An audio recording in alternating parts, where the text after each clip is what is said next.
माननीय सभापति महोदय का आभार, साथ ही नेता प्रतिपक्ष का और मुख्य सचेतक आदरणीय सिद्दीकी साहब का आभार और आप तमाम उपस्थित लोगों का आभार। महोदय, मैं IBA के उद्योग पर बोलने के लिए उठा हूँ, उद्योग विभाग पर। मैं इतिहास का छात्र हूँ और इतिहास की रोशनी में वर्तमान को देखता हूँ। 1630 के दशक में अंग्रेज यात्री पीटर मुंडी भारत आए थे। उन्होंने पटना को एक बड़ा व्यापारिक केंद्र माना था। यहाँ से silk, salt Peter, Indigo, sugar और फाइन टेक्सटाइल का व्यापार होता था गंगा परिवहन के माध्यम से। लेकिन हमारी जो ओल्ड लेगेसी थी, आज के दिन में वो कहीं दिखती नहीं है महोदय। बिहार के जब उद्योग के कंसर्न की मैं बात करता हूँ, उद्योग के लिए इस वर्ष का आवंटन 1960 करोड़ का है महोदय, जो कुल बजट का मात्र 0.62% है।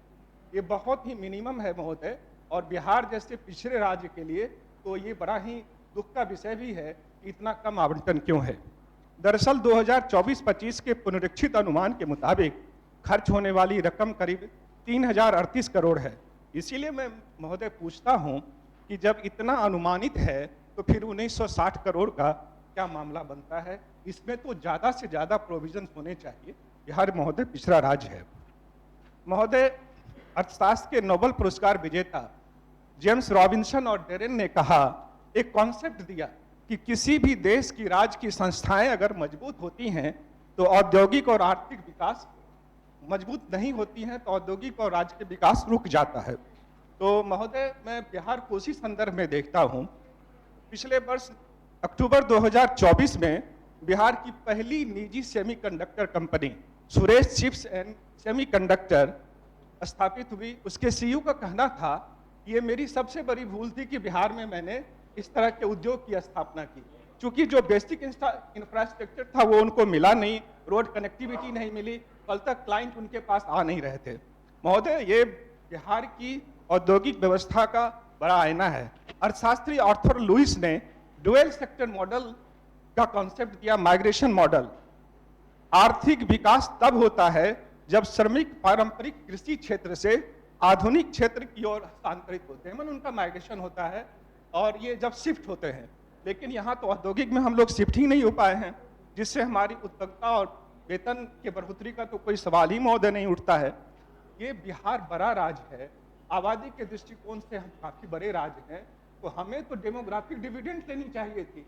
लेकिन हमारे जो श्रमिक हैं वो तो दूसरे राज्य चले जाते हैं, तो हमारे जो कुशल हाथ है, जो लेबर है, ये दूसरे राज्य को गढ़ रहे हैं महोदय, और बिहार पिछड़ा का पिछड़ा रह गया है।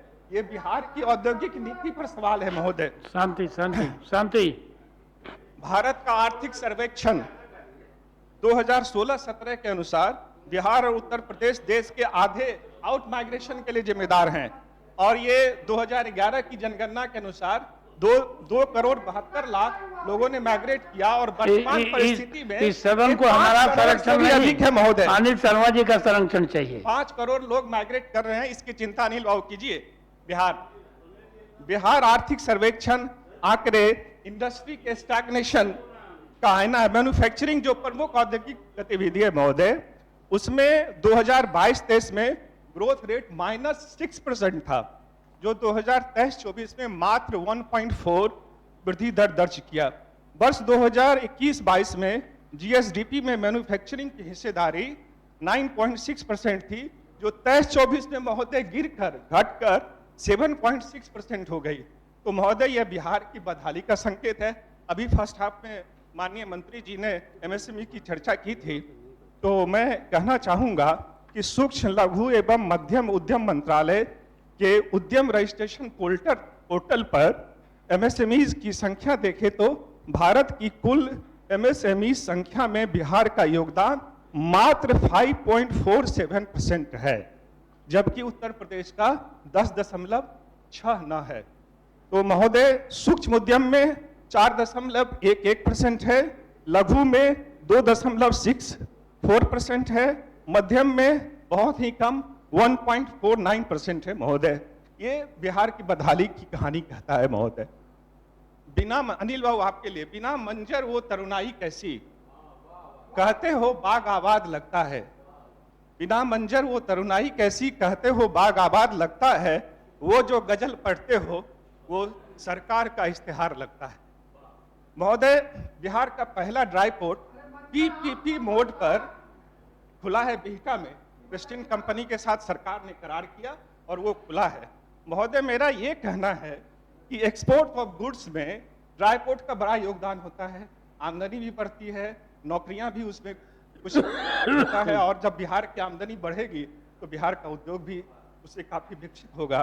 लेकिन महोदय, बड़ा दुख के साथ कहना पड़ रहा है कि जहां हरियाणा जैसे राज्य में 11 ड्राई पोर्ट हैं, उत्तर प्रदेश में 9 हैं, ये 20 साल के शासन में हम एक ड्राई पोर्ट वो भी इस साल खोल पाए हैं। महोदय, ये बड़ा दुख का विषय है, बहुत समय लग गए।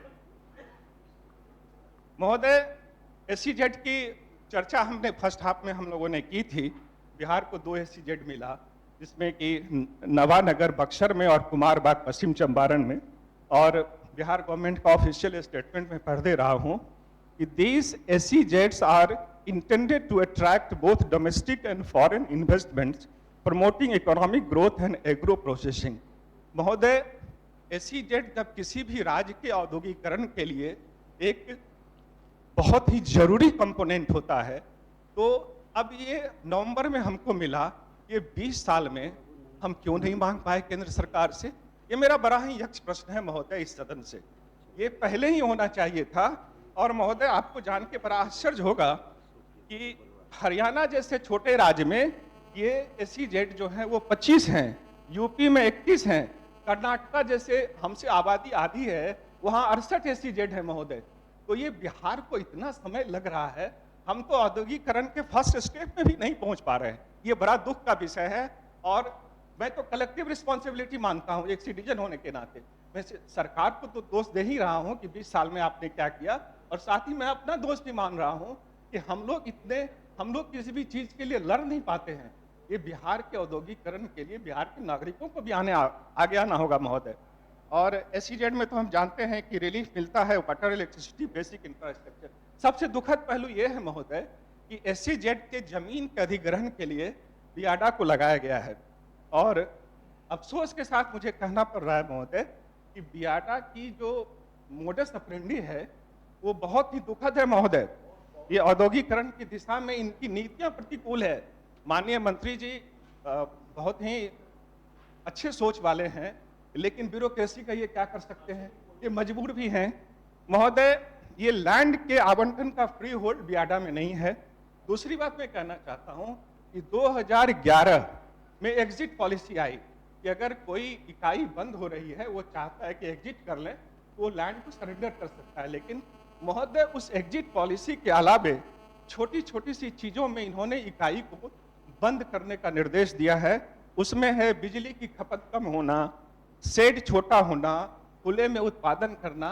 जहां उत्पादन इकाई है, जहां शेड है, उसके बगल में अगर छोटी सी जमीन छूट जाती है तो उस पर भी नोटिस हुआ है महोदय। तो ये माननीय मंत्री जी के माध्यम से मैं सरकार से आग्रह करना चाहता हूं कि बियाडा में जो लोग बैठे हुए हैं उनको अपनी नीतियों को सरलीकृत करना चाहिए, अनुकूल बनाना चाहिए, ना कि प्रतिकूल बनाना चाहिए, जिससे कि औद्योगिकरण की दिशा में हम पीछे छूट जाए। महोदय, एक छोटा सा एग्जाम्पल मैं देना चाहूंगा कि फूड पार्क पे मैं आता हूं कि प्रिंसटन कंपनी ने फूड पार्क बनाया। बहुत ही महत्वाकांक्षी योजना है महोदय। हमको बिहार वाले जो हैं वो तो कृषि बेस्ड इंडस्ट्री वाले लोग हैं। अब मेगा फूड पार्क बना, लेकिन उसको बियाडा ने इतनी बार नोटिस किया कि वो कोर्ट का शरण महोदय ले लिया। तो हम तो अपनी नीतियों को सरल बनाएं, और सरल बनाने के बाद उद्योग यहाँ लगे, लेकिन हमारी नीतियां सरल नहीं हो पा रही है महोदय। तो मैं कहना चाहूंगा कि माननीय मंत्री जी अपने स्तर से बियाडा की कार्यशैली पर मैं सवाल उठा रहा हूं, उसको प्रतिकूल नहीं अनुकूल बनाने की कृपा करें। महोदय, 5 मेगा फूड पार्क बिहार को मिले।